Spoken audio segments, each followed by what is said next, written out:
Oi. Olá, hoje eu trouxe um convidado que é o senhor Márcio Quelles. Olá, hoje eu trouxe um convidado que é o Márcio Quelles, que é professor de Finanças Públicas. Ele é formado em Economia e Direito pela Universidade Federal de Minas Gerais, autor e coautor de diversos livros, entre ele Controle da Administração Pública Democrática e, por coincidência, ele é meu tio também. Mas hoje ele está aqui, não como meu tio, ele está aqui para informar alguns assuntos muito relevantes para o Brasil e que eu tinha dúvida, eu tinha muita vontade de conversar com ele e convidei para fazer um vídeo com a gente. Muito obrigada pela sua presença. Prazer é meu. Você poderia me explicar um pouco mais sobre pedalada fiscal, que é um assunto que ficou muito em voga nos últimos dias e é o tema central do pedido de impeachment da presidente. E o que seria isso exatamente? Porque para um leigo, uma pessoa que não entende muito bem, é só postergar um pagamento de uma conta, que estaria esse movimento da pedalada. Mas você pode explicar melhor para a gente entender como se faz isso e se foi a primeira vez que isso foi feito no Brasil? Então, Diorella, o tema da pedalada fiscal tem sido tratado pela mídia brasileira de uma forma muito incompleta. Acho que a mídia tem mais desinformado do que esclarecido o que é pedalada fiscal.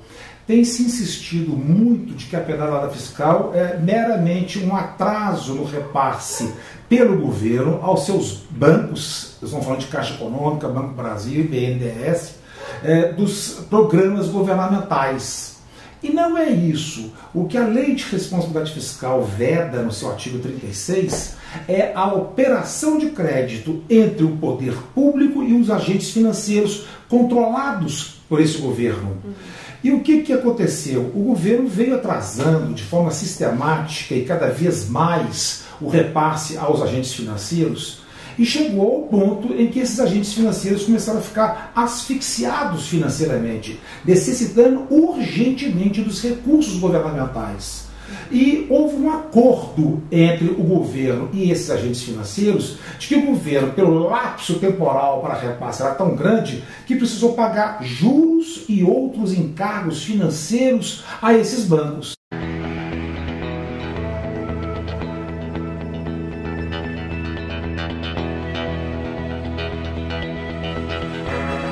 Foi por causa disso que ficou caracterizada a operação de crédito. Então, o veto da LRF não é em relação ao atraso do repasse. É Lei de Responsabilidade Fiscal. Então, ela veda o pagamento de juros e encargos, caracterizando uma operação de crédito entre esses entes. Quanto tempo que teve de atraso que depois fosse feito esse acordo que configurou exatamente essa operação de crédito? É muito interessante, ainda mais em momentos conturbados, né, do país que a gente está vivendo, é muito interessante a gente checar os sites oficiais. O Tribunal de Contas da União soltou um relatório onde ele aponta a cronologia dos atrasos em governos passados. E nós vamos encontrar que, por exemplo, no governo Fernando Henrique Cardoso, chegou a ter atrasos de 4 a 5 meses no repasse desses recursos aos agentes financeiros, e que esses atrasos atingiram agora, recentemente, no atual governo, 24 meses. E essa foi a razão, com um lapso tão longo, a razão pela qual os agentes financeiros cobraram do governo pagamento de juros e outros encargos financeiros. Senão você asfixia financeiramente os próprios bancos estatais, né? E aí o governo aceitou fazer esse pagamento de juros e foi aí que configurou a operação de crédito, que é vetado pela LRF. Ok. E o governo ficou... É a história do cobertor curto, né? Você puxou para cobrir a cabeça e descobriu os pés. O governo gastou com outras atividades governamentais e ficou sem recursos para poder repor aos agentes financeiros. Quando a gente fala em títulos da dívida pública, esse futuro é imediato, é mais distante? A média hoje dos títulos da dívida pública que estão sendo lançados pelo governo são de resgate com 18 meses, com juros muito elevados, porque o governo, ao lançar isso para o mercado aponta para o governo o seguinte: olha, me paga juros de tanto, senão eu não vou adquirir os seus títulos. Então o governo cada vez mais paga juros maiores e maiores para conseguir captar recursos do mercado, né? Da praça de uma forma geral. E isso alimenta a dívida pública. O Brasil já tem uma dívida pública muito elevada. Ela bateu agora no mês de novembro em 2,8 trilhões de reais. É um valor assombroso. E essa dívida pública, ela é mais com agentes internacionais ou com agentes nacionais? Interessante, porque em 2003, no início do governo Lula, houve uma mudança na postura do perfil da dívida pública brasileira. Nós tínhamos uma dependência muito grande do mercado financeiro internacional. E o governo, que surfou num momento muito bom, né, de supervalorização das commodities, houve uma arrecadação muito forte, por isso possibilitou ao governo mudar o perfil da dívida pública brasileira. Nós chegamos a um ponto em 2006, salvo engano, o governo chegou a liquidar toda a sua dívida pública internacional. Quitou a dívida com o FMI, passou a ser credor, inclusive, do FMI, passou a emprestar dinheiro para o FMI, quitou a dívida com o Clube de Paris, e quitou com os maiores credores internacionais.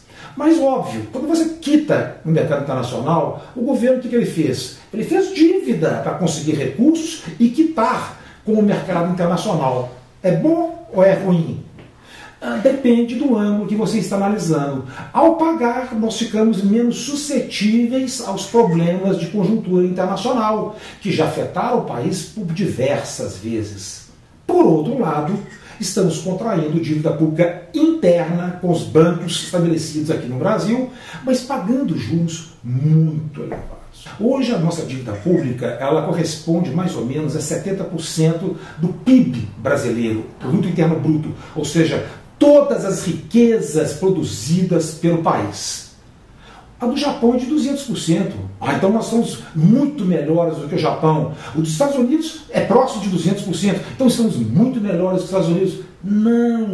Não porque os juros lá, hoje, semana passada, os Estados Unidos passou os juros para 0,5%. O nosso é de 14,25%. Então os nossos juros são imorais. Então o que o Brasil paga de juros é infinitamente maior do que a sua capacidade de longo prazo de saldar com esses recursos. Então o Japão, os Estados Unidos, que tem dívida em torno de 200% do seu PIB, rolam essa dívida a juros decentes, de 0,5%, 0,75%. Não dá para comparar com o nosso quadro, né? Diante desse contexto que nós estamos vivendo, você acha que é necessário o impeachment para resolver essa situação? Ou o impeachment resolveria essa situação? Não acredito. A questão envolvendo o impeachment está relacionada com a lei que regula o impeachment, que é a Lei 1079 de 1950, é uma lei que está totalmente defasada. Lamentavelmente o Congresso brasileiro não se ocupou de atualizar uma lei que regula um eventual impedimento dos dirigentes do país. Então estamos utilizando uma lei de 1950 e precisou inclusive de uma reinterpretação envolvendo o Supremo Tribunal Federal recentemente. Essa lei trata de crimes de responsabilidade. E a pedalada fiscal ela se encaixa entre os crimes de responsabilidade. Da minha parte, pessoalmente, eu acho que é um crime tipificado, mas eu acho ele de baixa densidade para você chegar ao ponto de impedir um presidente, que é um fato que é grave, é traumático, e eu acho que isso não é a solução para o país. Eu acho que se isso acontece, eu acredito que a gente vai trocar 6 por meia dúzia e não vai resolver o problema definitivamente do país. Talvez seja muito penoso para o... Eu acho que o preço é muito alto a ser pago, sabe? Muito alto a ser pago. Por outro lado, me assusta a perspectiva de um governo que, infelizmente, não dispõe de maioria no Congresso para aprovar os seus projetos, para tocar os programas governamentais. e ao não dispor de maioria, e nós temos que lembrar, enquanto arranjo institucional, você que entende bem de teoria geral do Estado, enquanto arranjo institucional, a democracia brasileira ela é essencialmente representativa.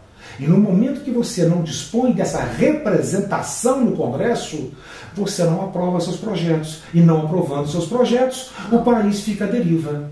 Lamentavelmente, o país fica à deriva.